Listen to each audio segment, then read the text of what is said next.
Taste the Daily. Dindigul அருகே உள்ள பில்லமநாயக்கன்பட்டியில் ஸ்ரீ அங்காள ஈஸ்வரி அம்மன் கோவில் ஆடி திருவிழாவினை முன்னிட்டு இளைஞர்களின் தீச்சட்டி ஆட்டம் நடைபெற்றது.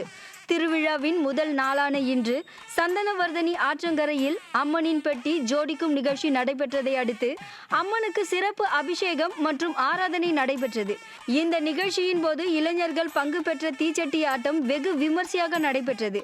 இதனை ஏராளமான பக்தர்கள் கண்டுகளித்தனர். சேலம் பழைய பேருந்து நிலையம் அருகே உள்ள கோட்டை மாரியம்மன் கோவிலில் ஆடி மாதத்தை முன்னிட்டு பூச்சாட்டுதல் நிகழ்ச்சி வெகு விமரிசையாக நடைபெற்றது.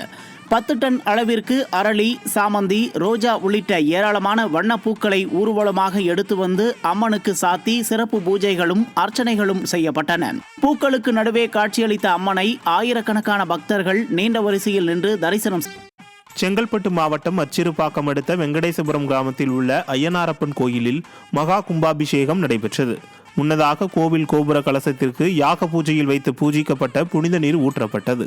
இந்த நிகழ்ச்சியில் சுற்றுவட்டார பகுதிகளில் இருந்து ஏராளமான பக்தர்கள் கலந்து கொண்டு சாமி தரிசனம் செய்தனர்.